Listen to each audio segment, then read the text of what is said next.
Buen día, Gustavo. Un gusto enorme hablar contigo y con todo tu equipo. El gusto es nuestro. Bueno, queremos hablar con vos, por lo que pasó ayer y por un montón de cosas, por supuesto, para saber cómo venimos y hacia dónde vamos. Primero, lo principal, el título de anoche, el rechazo del DNU. ¿Cómo lo tomaste? Bueno, era algo que estaba dentro de nuestros planes, era algo esperable.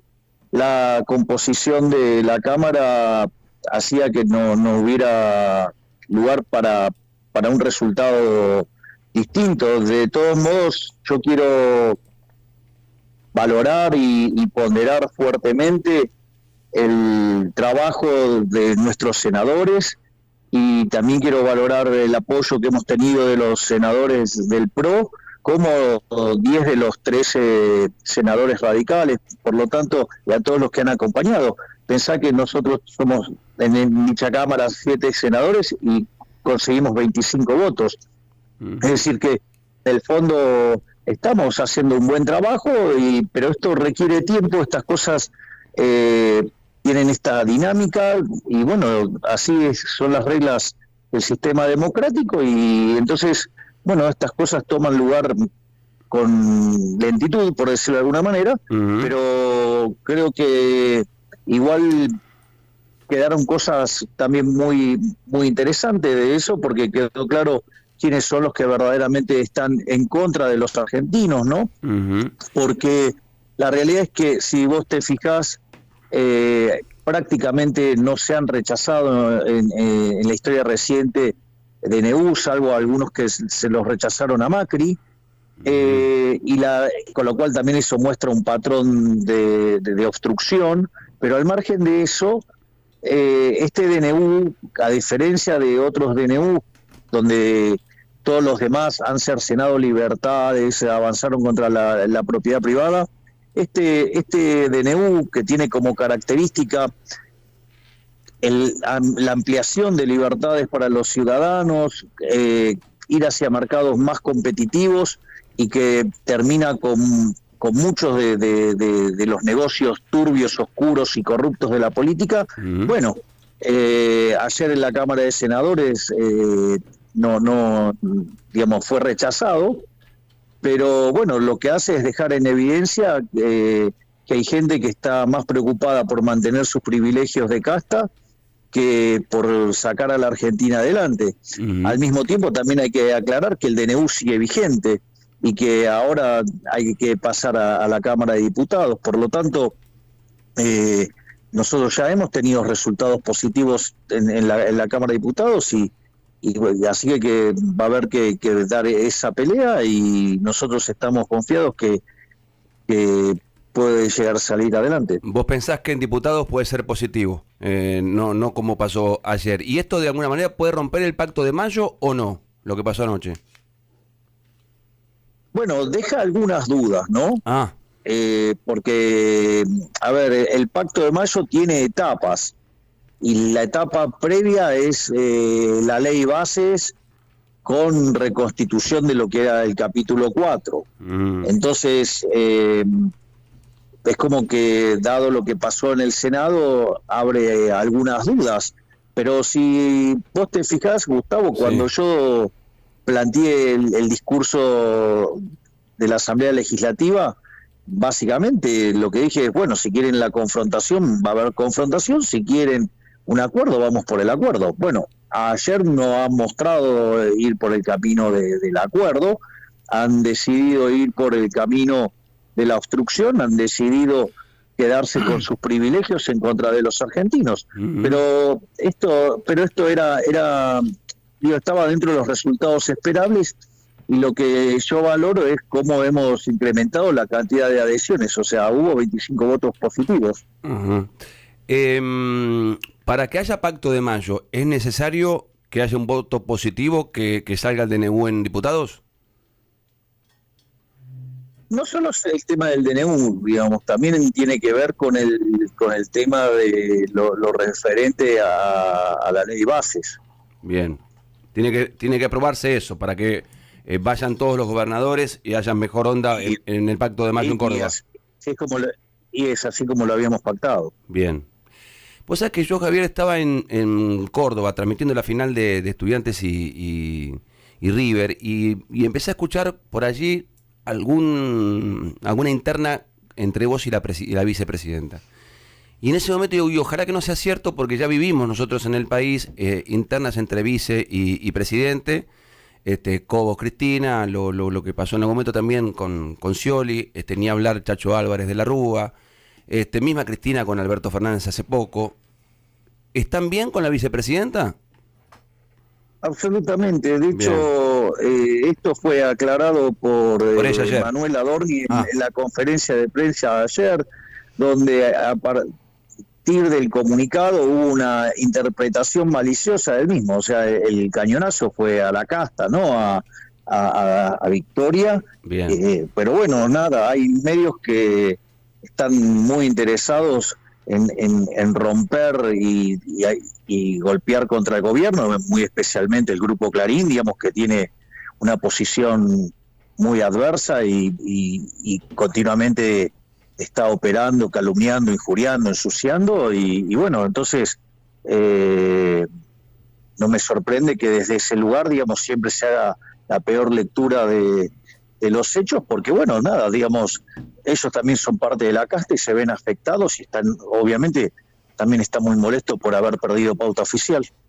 Porque la verdad que generaba preocupación en la sociedad, en el pueblo, porque si hay una ruptura o una pelea, hay discordia entre el presidente y la vice, uno espera por ahí una pelea con un opositor, con alguien que siempre fue un enemigo político, ¿no? Un contrincante, pero con la vicepresidenta eso no lo esperábamos. Así que hay buena onda, tiran todos para el mismo lado. Sí, es más, vos fíjate que estuvo también muy lindo el video que grabó ella. A mí me pareció, donde además ella también manifiesta que nosotros, digo, y deja claro esto, ¿no? Digo, nosotros siempre supimos que esta tarea no iba a ser fácil, y que esto no venimos haciéndolo hace 2 días, nosotros hace años que estamos dando esta pelea, así que te imaginarás que esto no, digamos, aparte por una situación donde vos sabés que hay una situación absolutamente desbalanceada en el Senado. Entonces yo, digamos, en ese sentido, lo que pasa es que hay mucho de lo que se llama la falacia del nirvana. A ver. Comparan, digamos, cómo deberían ser las cosas en el paraíso. Entonces, claro, cuando vos comparás contra el paraíso, todo es una porquería. Y lo que no se tiene en cuenta es las restricciones que nosotros tenemos. Entonces, y muchas veces nos evalúan sin contemplar las restricciones que estamos enfrentando, y nosotros en ese sentido estamos tranquilos porque sabemos cómo funcionan este tipo de cosas y tratamos de hacer el mejor trabajo posible a la luz de estas restricciones, porque acá lo importante es que nosotros tenemos marcado un norte, entonces nosotros vamos a ir para ahí. Entonces, ¿qué es lo que significa esto? Bueno, me aparece un obstáculo y lo voy a pasar y voy a seguir avanzando hacia el objetivo que tenemos. Nosotros, nuestro eje central está en dotar de mayor libertad económica a los argentinos. Si vos contemplás los efectos en términos de libertad económica que implican el DNU y la ley bases, eso implicaba mejorar 90 puestos en términos de libertad económica, y en lugar de estar en un lugar de un país miserable como estamos hoy, convertirnos en un país como Alemania. Es más, ni siquiera ese es nuestro objetivo final, porque esto es solamente un cuarto de las reformas que ya tenemos diseñadas, sino que cuando nosotros completemos todo el programa de reformas vamos a estar en línea en libertad económica, como en el caso de Irlanda, que es un país que tiene un PBI per cápita 50% mayor al que tiene Estados Unidos. Bueno, nosotros estamos apuntando a eso, a parecernos a Irlanda, a parecernos a Suiza o a Nueva Zelanda, Australia, digamos, a países que le van muy bien. Nosotros queremos parecernos a esos países. ¿Y por qué te votan en contra, Javier? ¿Por qué crees? ¿Solo por casta, solo por beneficios personales, o porque lo que vos digas va a ir con pulgar para abajo? Mira, a ver, hay una forma de... Es decir, en Argentina el daño cultural que se ha hecho es enorme.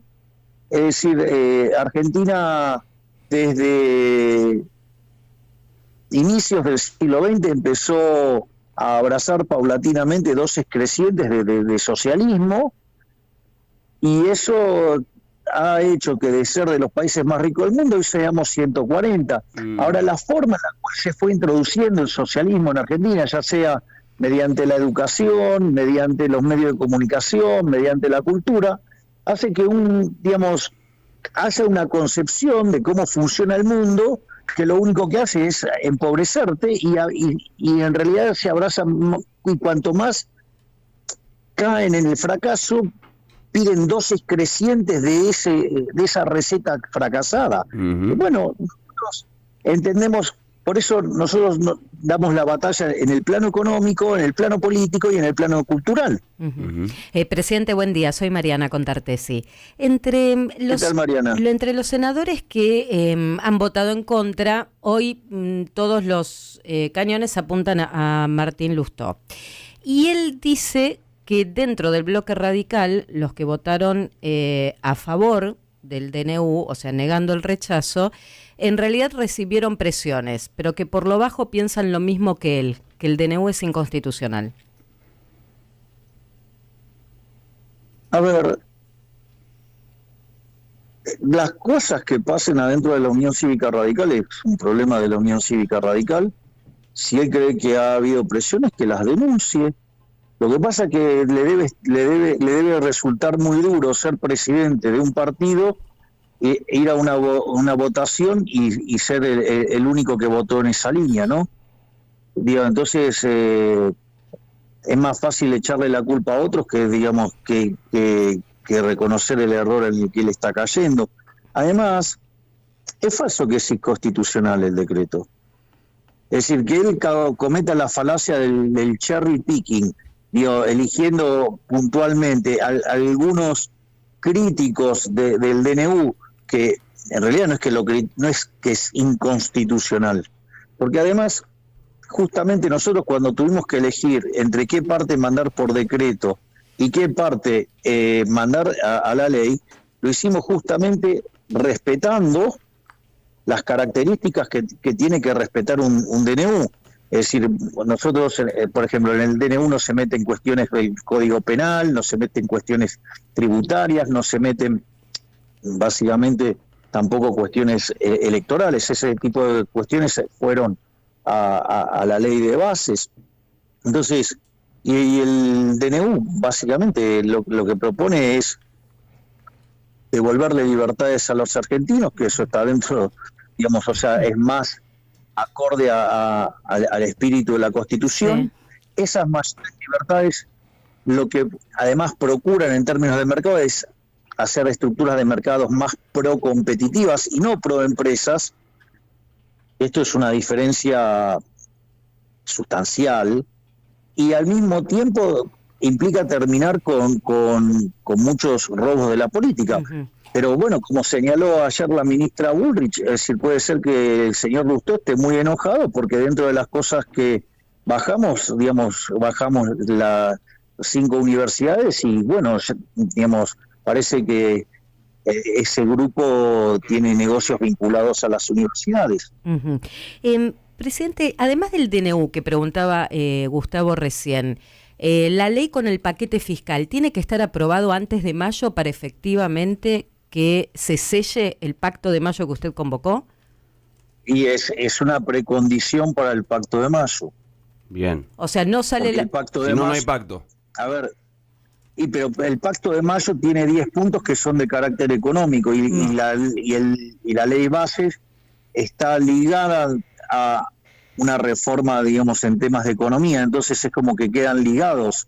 Uh-huh. Entonces, difícilmente uno pueda pasar a determinar las bases de 10 políticas que van a ser la base de una Argentina próspera si no nos ponemos de acuerdo con el tema fiscal. Que independientemente de esto, yo lo voy a explicitar, lo voy a remarcar y lo voy a decir cuantas veces quiera. Bien. Presidente, A ver, acá hay cosas que no, dame un segundo, hay cosas que acá no son negociables de ninguna manera. A ver. ¿Cuáles? Por ejemplo, una cosa que no es negociable de ninguna manera es el déficit cero. Bien. Se terminó la Argentina del déficit fiscal, se terminó con la estafa del déficit fiscal.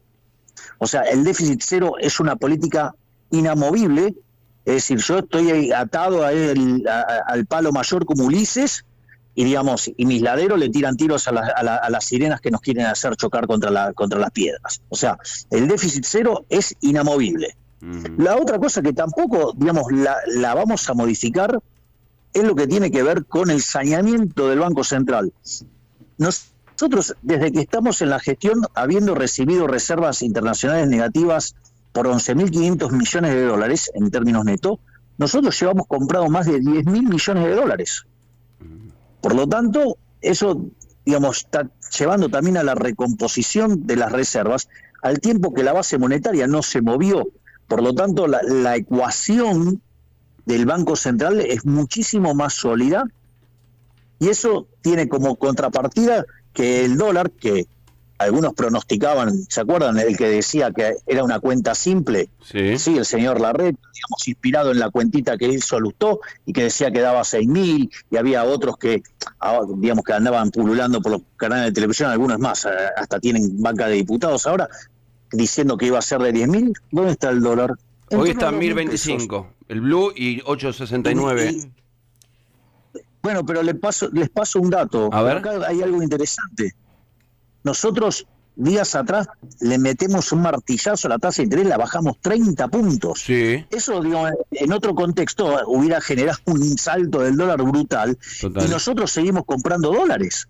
Es decir, porque si no caería más el dólar. Entonces lo que digo es, todo lo que tiene que ver con nuestro programa de estabilización de corto plazo, eso no se mueve de ninguna manera. Ahora, y nosotros trabajamos fuertemente para poder abrir el cepo. Digamos, según las estimaciones del fondo, podríamos a este ritmo hacerlo a mitad de año. A mitad de año se abre el cepo. Podría.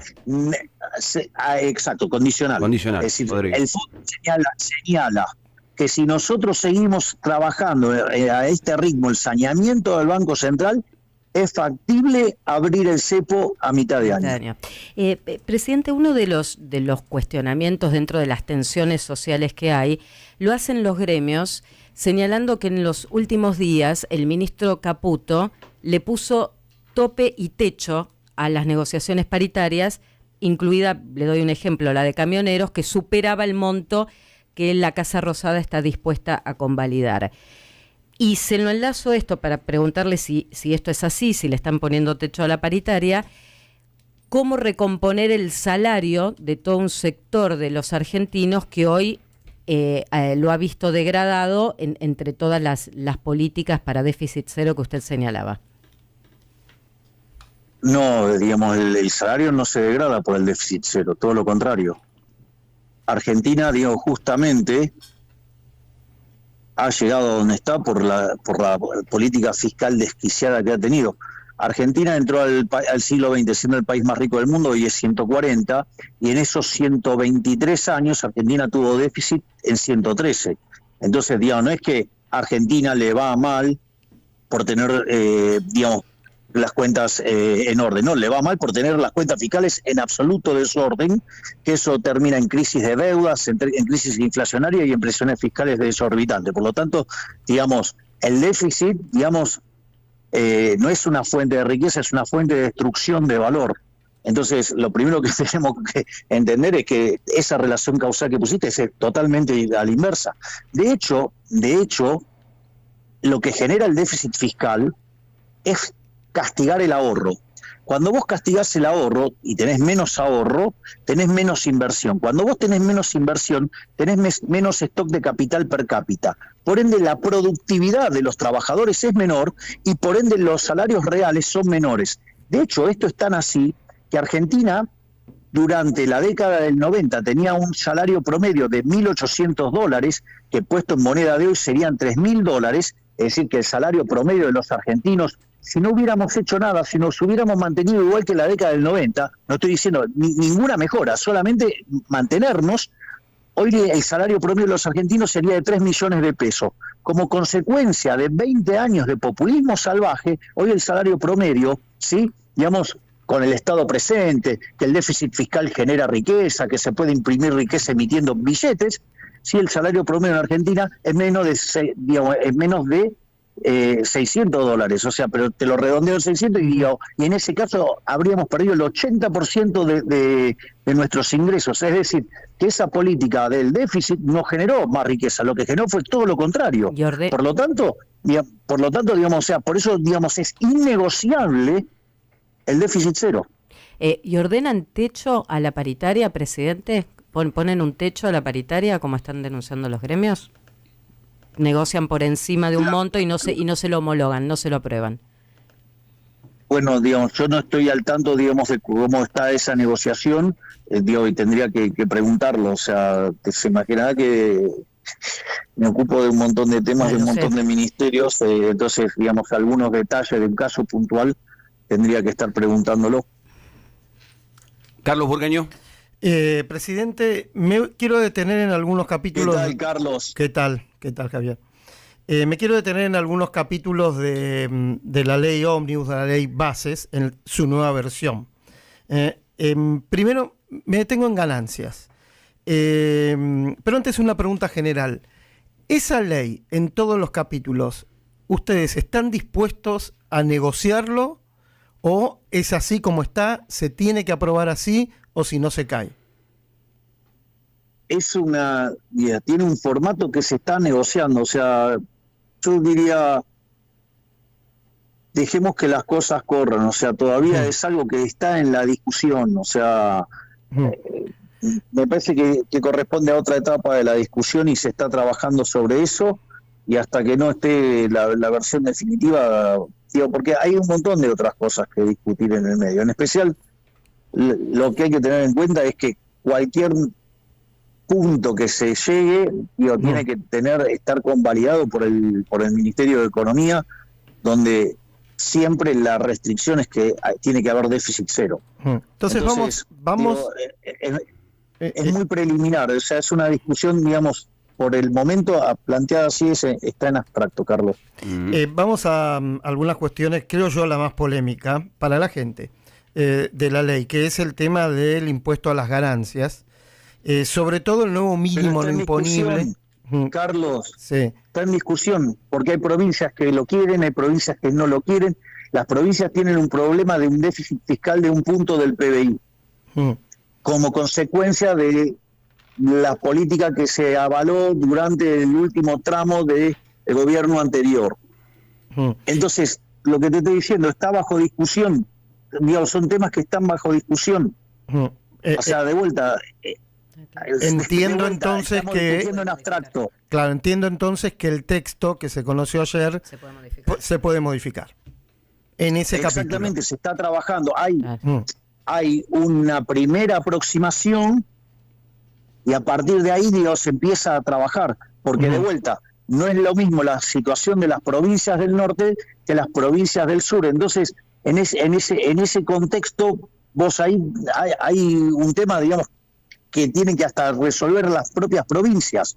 Entonces, no es, por eso te estoy diciendo, son cosas que se están discutiendo, pero digo, no tenés la versión final. Lo único que sí tiene que quedar claro es que siempre la regla es el déficit cero. Perfecto. Voy a otro punto de la misma ley, que es el de las privatizaciones. Otra vez, discutir en abstracto, Carlos, dale. Otra vez discutir en abstracto. ¿Sabés que te estoy diciendo que está como parte de la discusión y me volvés a preguntar sobre algo que te estoy diciendo que se está negociando? Se está negociando. O sea, el texto que se conoció ayer no es el definitivo. Es exactamente lo que estoy diciendo, lo dije 3 veces. ¿Está negociando el gobierno, en este caso el Ministerio de Economía, un nuevo acuerdo con el Fondo Monetario? Eso está planteado sobre la mesa. Si el acuerdo tiene las condiciones que nosotros nos resultan satisfactorias, obviamente podríamos avanzar hacia un nuevo acuerdo, y la realidad es que el trabajo hecho desde nuestra gestión nos pone en una situación inmejorable, porque nosotros no solo que somos la primera vez en la historia, digamos, de un gobierno que alcanza el déficit cero en un mes de gestión en el Tesoro, sino que además cuando vos contemplás el cuasi fiscal, que era un déficit de 10 puntos del PBI, lo hemos bajado a 4, es decir, que en estos 3 meses de gestión hemos bajado el déficit fiscal en 11 puntos del PBI, 5 en el Tesoro, 6 en el Banco Central. Por lo tanto, no hay registro histórico de alguien que haya llevado una tarea de estas características, y eso nos posiciona muy fuertemente para un nuevo programa con el Fondo Monetario Internacional y con una situación muy favorable. Eventualmente, ese nuevo acuerdo con el fondo, estamos hablando en potencial, ¿podría incluir desembolsos nuevos del fondo para la Argentina? Sí, exactamente, Dios. Podría contemplar desembolsos del fondo, de otros países y de fondos de inversión que además nos permitiera avanzar hacia el sistema de competencia de monedas con peso. Me detengo en esto último. O sea, la Argentina está estudiando, el gobierno está estudiando eventualmente tomar deuda también de fondos de inversión de privados para acelerar, supongo yo, la salida del cepo y la competencia de monedas. Exactamente. Exactamente. En la medida que nosotros aceleremos la salida... A ver, si yo hoy tuviera 15.000 millones de dólares, yo hoy abro el cepo. Porque... A ver, digo, me permiten que sea técnico, sí, o sea, sí. voy a ver. Sí. A ver, si nosotros hubiéramos abierto Abierto, sí. Si nosotros hubiéramos abierto el cepo, bueno, al menos todavía me autoedito. No, está muy bien, está bien. Sí. Si nosotros hubiéramos abierto el cepo a inicios de la gestión, sí. la corrida era un dato y la hiper era un dato, ¿sí? Sí. Ahora, hoy, parados al día de hoy, nosotros tenemos que la base monetaria en términos de PBI en promedio del siglo XXI está en torno a 10% del PBI. Y hoy ese número es de 2,6% del PBI. Es un número muy bajo, es decir, la economía tiene muy poco dinero. Es decir, con lo cual no se puede generar un exceso de oferta porque, digamos, ya está muy deprimida la oferta. De hecho, el crédito en términos del PBI al sector privado, que en otros países de la región está por encima del 50, 60% del PBI, en el caso de Argentina es 4% del PBI. Y los depósitos no llegan al 14% del PBI. Es decir, que cuando uno lo mira en estos términos, pareciera que no hay motivos para pensar que hubiera chances de corrida. Por eso hay algunos analistas que consideran que habiéndose comprimido la brecha, porque en realidad para computar bien la brecha hay que contemplar el tipo de cambio que informa el Banco Central, que es cerca de 900, y le tenés que cargar el impuesto país. Si quieren, esperen que les hago la cuenta ahora, esperen. A ver, esperen que saco la calculadora. A ver. Hacemos la cuenta. A ver cuánto da. Que es 1057, 1058 si ustedes quieren. Bien. Entonces, ese es el tipo. Entonces, contra ese dólar, digamos, lo que van a ver es que no hay brecha. Entonces, hay algunos que dicen, no, bueno, entonces, digo, abrí, porque la verdad, digamos, estás comprando dólares, bajaste la tasa y aún así, digamos, la brecha no existe, entonces está en condiciones de abrir. Cosa que a partir de la baja de tasa que hicimos esta última vez de 30 puntos porcentuales, abona más esa teoría. Nosotros igual consideramos que todavía hay riesgo y nosotros no queremos correr ese riesgo. Ahora, si a mí me dan hoy 15.000 millones de dólares, los pongo ahí en el Banco Central y digo, bueno, ahora hagan lo que quieran, les abro y hagan lo que quieran. Ya que está en un momento... Ese sería el caso. Sí. Digo, ya que está en un momento económico con Carlos Burgueño, la inflación, por supuesto... Sí, dale, completa. Completa porque te quedaste con ganas de decir algo. Y lo otro es... Porque, claro, lo que digo es... pero digo, no sé si los vamos a conseguir o no, sí, pero nosotros los podemos hacer a mercado y podríamos hacer esto a mitad de año, que es lo que estima el Fondo Monetario Internacional. Por lo tanto, y eso implicaría un fuerte rebote en la actividad económica y dada la baja capitalización que tiene la economía, hasta podríamos tener un crecimiento genuino de cara al próximo año. Si conseguís todo eso, si conseguís todo eso, ¿hace falta dolarizar? ¿Es algo que todavía lo tenés en mente? ¿O si responden así los mercados, lo dejás para mucho más adelante? No, es que esto es un paso intermedio a terminar con el Banco Central. Yo siempre hablé de competencia de monedas, Sí. que lo suele llamar dolarización porque es más fácil, pero en realidad es que vos elijas la moneda que quieras. Bien. Y por eso yo, si se fijan, cuando arranqué la frase, una de las cosas que dije es competencia de moneda con peso. Que además cuando nosotros lancemos eso, también vamos a estar lanzando la ley donde emitir dinero sea un delito penal y que sea no prescriptible, ¿no? Sí. Acá Javier Burgueño nos explica un poco el tema de inflación, que por supuesto fue alto en el primer mes, pero mitad de mes de Alberto, mitad mes tuyo. Después lo que pasó en enero el 20, después va bajando, va descendiendo, pero puede haber un rebote en el que viene. ¿Considerás que eso puede suceder? ¿Y cuándo crees que vamos a tener por abajo de un dígito o un dígito? Lo voy a contextualizar. A ver. Para que entendamos qué es lo que nos está pasando. Nosotros cuando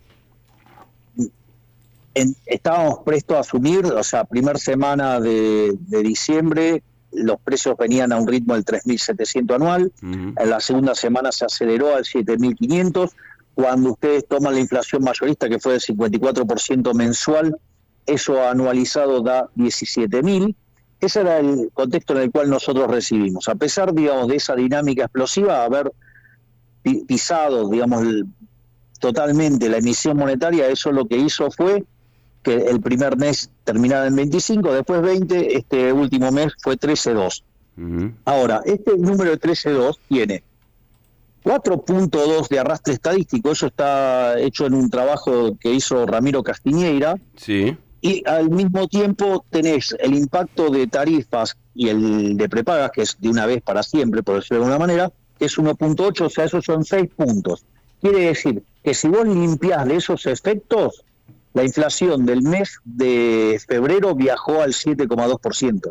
Es decir, estuvo en un dígito. De hecho, fíjate que cuando vos mirás el trabajo que hace el hijo de Cavallo, también está en un dígito. Y cuando vos empezás a mirar la núcleo de lo que estuvo publicando hace poco Orlando Ferreres, también está en un dígito.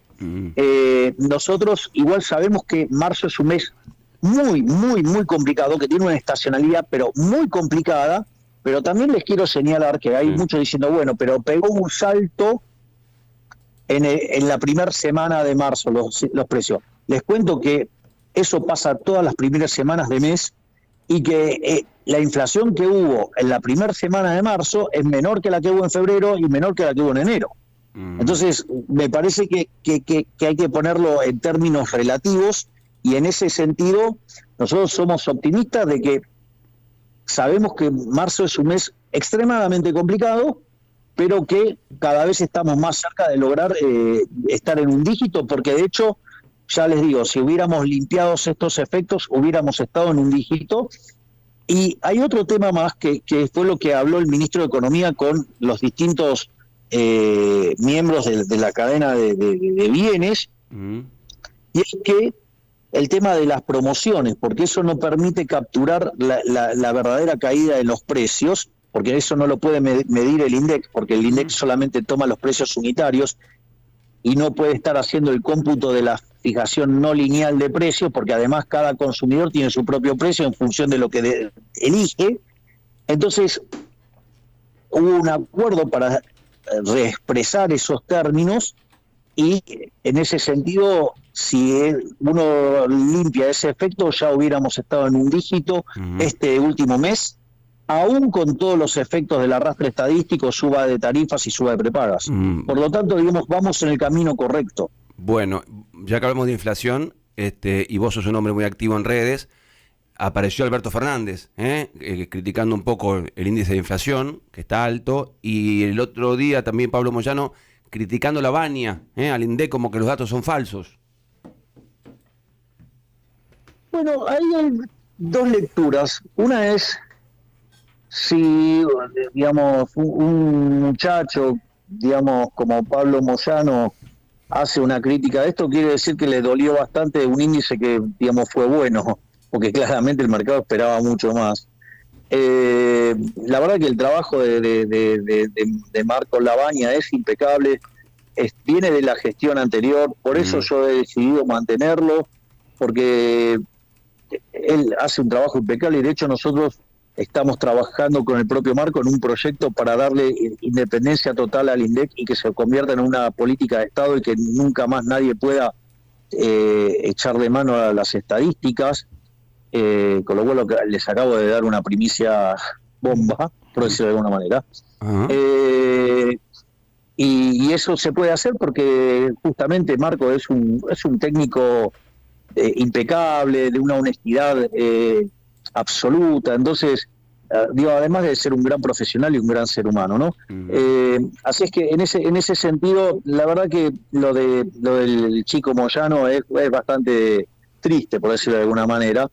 Y respecto de lo que ha dicho el presidente Alberto Fernández, o sea, la verdad es que cuando uno mira cómo fue evolucionando la inflación, digamos, él ha llevado la inflación a niveles estratosféricos, así que ha dejado más de 250, casi 250% de inflación plantado, digamos, con las cosas todas en un descalabro enorme. Me dejó déficit gemelos por 17 puntos del PBI, para que más o menos se den una idea. Cuando los déficits gemelos están en 4 es una alerta amarilla, en 8 es piña segura y 17 es una crisis colosal, donde se combinaban elementos de lo peor del Rodrigazo en términos de sobrante monetario, lo peor de la hiperinflación de Alfonsín en materia de desequilibrio dentro del Banco Central e indicadores sociales peores que lo del 2001. Entonces la verdad que es bastante pobre, pero bueno, no es la materia del expresidente, su materia es el derecho que se suponía que además sabía y que al momento, digamos, de hacer algunas cosas mostró que no era idóneo ni siquiera en su materia. Así que lo que él pueda decir en economía es bastante... deja mucho que desear, por decirlo de alguna manera elegante. Vamos con las últimas. Sí, presidente, el tema jubilación, que dentro de esta nueva ley están enviando una propuesta para recomponer lo que es el haber jubilatorio. ¿Se va a recomponer el haber de los jubilados o esta también va a ser materia de revisión dentro del debate o de negociación? Puede ser que cambie la fórmula. Nosotros en la primera ley bases, en el capítulo 4, había una propuesta, después en realidad empezaron a hacer cosas con el capítulo 4 que se convirtió en una orgía fiscal y por lo motivo por el cual nosotros tuvimos que bajar ese capítulo. Nosotros tenemos previsto, digamos, la recomposición porque con la vieja fórmula este año los jubilados estarían perdiendo 2 puntos del PBI y, digamos, si con la recomposición que nosotros planeamos permite recuperarles 1,5 puntos. Entonces, no es que nosotros no hemos considerado el caso de los jubilados. Y después hay otro tema más que me parece que hay que tenerlo en cuenta, porque si nosotros avanzamos hacia un régimen de competencia de monedas, miremos las jubilaciones en dólares. El gobierno anterior se fue con una jubilación de $80 y nosotros, la jubilación mínima más el bono, da un equivalente de $200, es decir, la subimos en dólares un 150%. ¿Cuál va a ser el mes? Se lo pregunto porque en la expectativa de la economía, de la gente en general, está previendo que pueden venir meses más duros y usted lo ha dicho en reiteradas ocasiones. ¿Abril o mayo es el mes más duro para la economía que se viene? Estamos transitando el mes más duro. Marzo. Sí, marzo y parte de abril, digamos, pero estamos transitando esto, pero les voy a dejar algunos mensajes alentadores. A ver. Hoy digamos, una encuesta con cerca de 6.000 casos presenciales estamos hablando, ¿no? O sea, estamos hablando de algo serio. El 70% de los argentinos reconoce que están peor. Eso es cierto.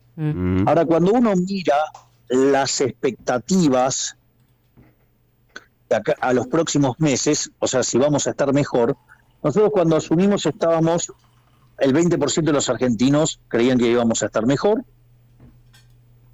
En enero ese número saltó a 30, en febrero cerró en 42, con febrero cerrado, y después del discurso que di en la Asamblea Legislativa, ese número trepó a 47%.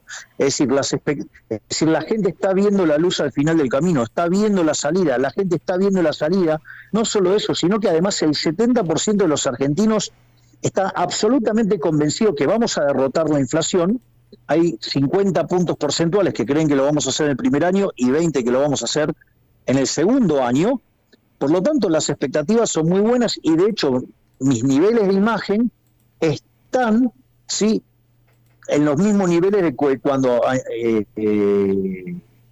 iniciamos el gobierno. Por lo tanto, lo que es cierto, la gente tiene claro que estamos pasando un momento muy duro, pero empieza a ver la salida, empieza a haber medidas que muestran que hay luz al final del camino. Entonces, por lo tanto, evidentemente, esto es un elemento central, porque eso quiere decir que además la gente tiene ganas de salir y eso es un motor maravilloso. Presidente, de aquellos que le auguran que tal vez usted no pueda terminar su gobierno, y cito a Juan Grabois, que por redes puso: yo te avisé, Javier Milei, te van a usar de carnicero, te van a voltear y te van a tirar a la parrilla cuando hayan incendiado el país. ¿Qué le responde? Bueno, también decían que no iba a aguantar 15 días, que no iba a aguantar un mes. Ya llevamos 3 meses. Javier, dos últimas. Es decir, parece que no me conoce.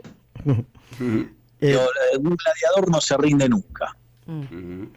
Dos últimas por mi lado. Se tomó el gobierno esta semana una medida que creo yo tuvo cierto apoyo popular, que es esta flexibilización para importar productos, ¿no? Primero, ¿cómo se tomó esa medida? ¿Por qué? Y si se puede ampliar a otros rubros como electrodomésticos, autos, textiles. Esa medida, sí, a ver, esa medida se tomó mirando dos cuestiones. Una, el tema de cómo no estaban alineados los precios, digamos, en los supermercados y demás, en términos de lo que, cómo predicieron con las expectativas. O sea, uno de eso lo ve también en términos de las promociones, el 2x1, 3x2, no sé, digo, todas esas promociones que hay.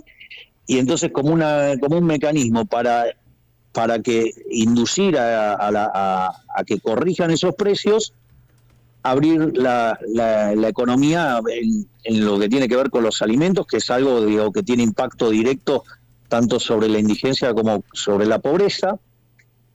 Y además, el tema que uno tiene que ir chequeando el balance cambiario. O sea, por eso nosotros somos bastante, te diría, conservadores en la forma en la cual miramos los problemas de la salida del cepo.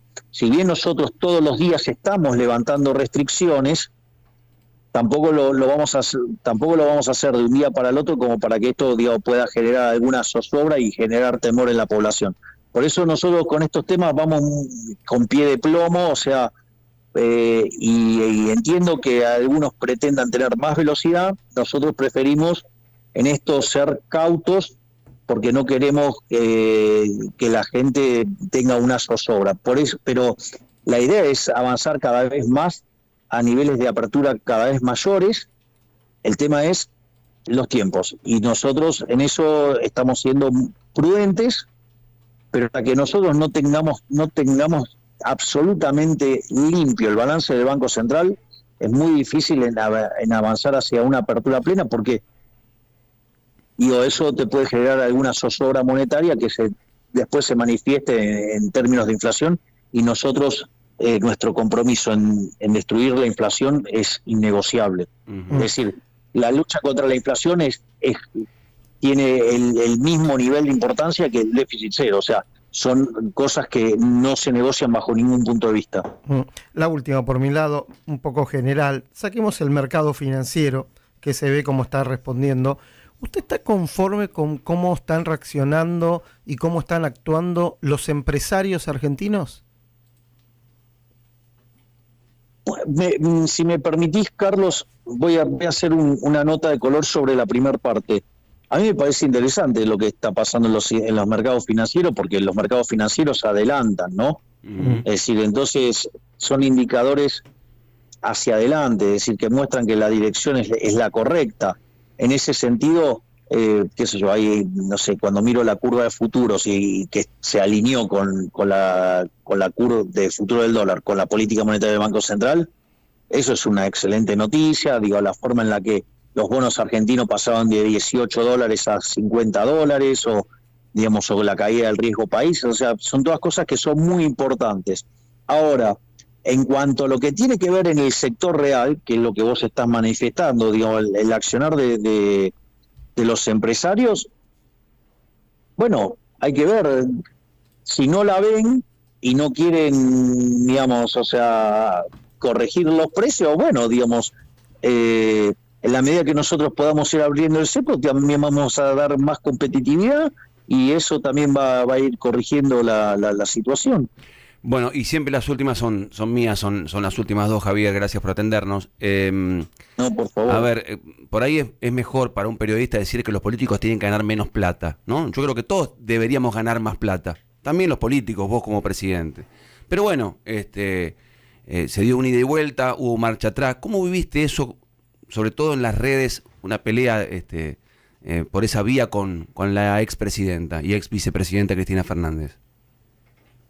A ver, el punto es el siguiente: hay muchos mecanismos que están inmersos dentro del Estado para ocultar lo que pasaba con la política y sus remuneraciones. O sea, antes, al revés, el mecanismo, los diputados, los senadores se votaban sus dietas, sí, y a partir de ahí se acomodaba el resto de las remuneraciones. Después, frente a la situación de empobrecimiento y para que no se quedara en evidencia lo que ganaba un diputado, un senador o, digamos, o miembros del gobierno, se buscaron mecanismos para ocultar esto. Entonces, nosotros, por ejemplo, en enero, nosotros habíamos dado la orden de que nuestros sueldos no se ajustaran, y de hecho no se ajustaron. El primer aumento del 16%, o sea, digamos, no alcanzó al Poder Ejecutivo y a los estratos más elevados del gobierno. Ahora, ¿qué es lo que sucede? Cuando se hace el ajuste de febrero, el problema es que los cargos que vienen debajo nuestro pasaron nuestra remuneración. Al darse esa situación, se dispara un decreto que había hecho Cristina que recomponía, o sea, las escalas, para que, digamos, o sea, no ganáramos menos que